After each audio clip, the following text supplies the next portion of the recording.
All right, consider all right circular cylinders for which the sum of the height and the circumference is 15 inches. What is the radius of the one with the maximum volume? Okay, well, we know what a cylinder is. What's a right circular cylinder? What does that mean?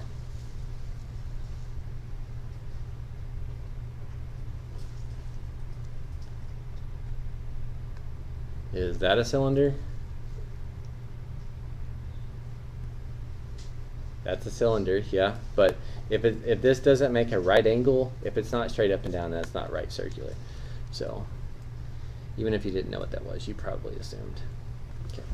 Don't think a picture is going to be too helpful on this one, but it's also not that hard to draw a cylinder. So straight up and down. It says the sum of the height and circumference, height plus circumference, is 15 inches. What is the radius of the one with the max volume? So primary equation, I'm trying to maximize volume. So volume of a cylinder would be the area of the base times the height, not times a third because it's got two bases instead of one base.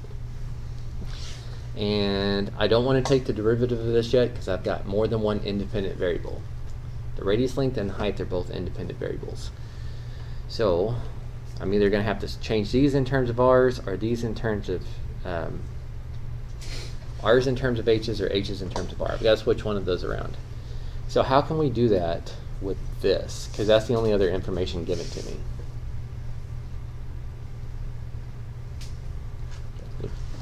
Set circumference to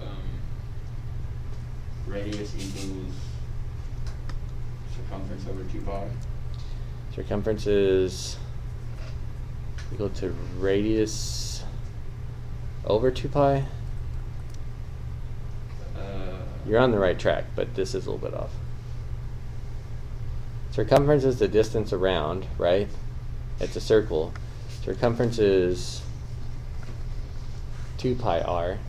So I purposely kind of wrote this misleading because I didn't want to give you any hints here. This is the same as h plus 2 pi r equals 15. Circumference is 2 pi r. Okay, so now that we know that, I don't know, let's just solve it for h. The height is 15 minus 2 pi r's.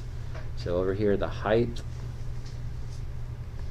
is 15 minus 2 pi r's.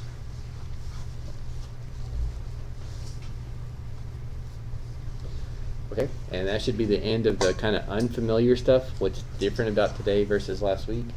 But now I just want to figure out what's the first derivative, where's the first derivative equals 0 or undefined, plug in numbers around that, critical numbers, and then we will find its max.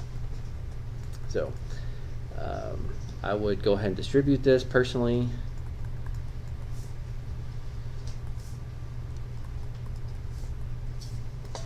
Before I did the derivative, but that's just kind of a preference thing. You could do product rule there if you wanted to. Okay, now I'll do derivative. So remember, pi is just a number. Pi is not a variable. So power rule look like that, and power rule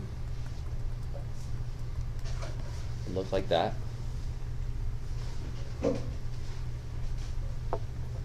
Pi is just a number, not a variable. Don't treat it like a variable. Don't mess with its exponents. Okay, so again, I have to say it because you won't think about it otherwise, but critical numbers are also when the first derivative is undefined, but this is not going to be undefined. Surely it'll be equal to 0 somewhere though. So if I was trying to solve this, I would probably pull out a 6 and a pi and an r.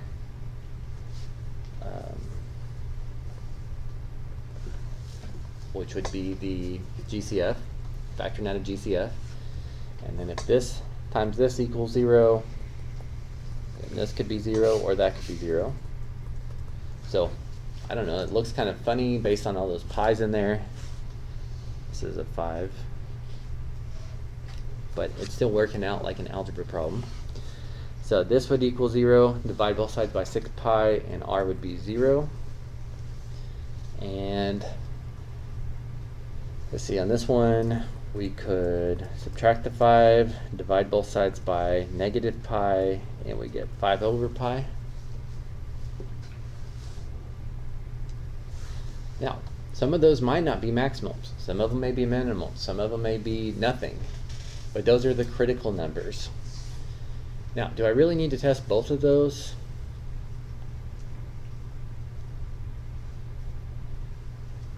We think realistically about our answers. What kind of cylinder are we going to have if the radius is 0?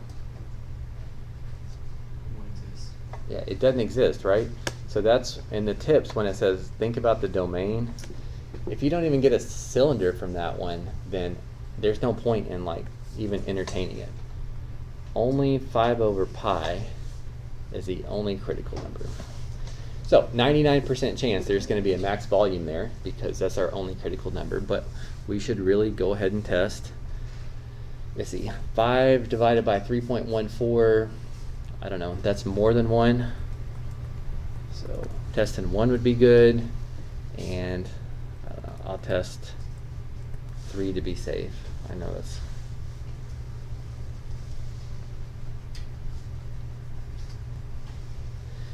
All right, and this time I guess I can't do this without a calculator. If I plugged 1 into this, I can't do that much in my head. 30 pi minus 6 times pi squared would be positive 35, so I only care about the positive. And if I plugged in 3, it would be 90 pi minus 6 pi squared times 9, which is negative 250. So again, I just care that it's negative. First derivative is positive, it's going up. First derivative is negative, it's going down. So now I can kind of visualize this is in fact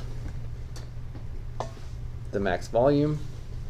And hopefully you can appreciate too, there's no, this would be R. What is the radius? So 5 over pi inches. Hopefully you can appreciate there. That's not something that you're just ever going to guess and check in your head either. You know, a lot of math problems, if you're willing to spend all day on them, you could figure them out with calculus, I guess. But you're never going to get 5 over pi guessing and checking.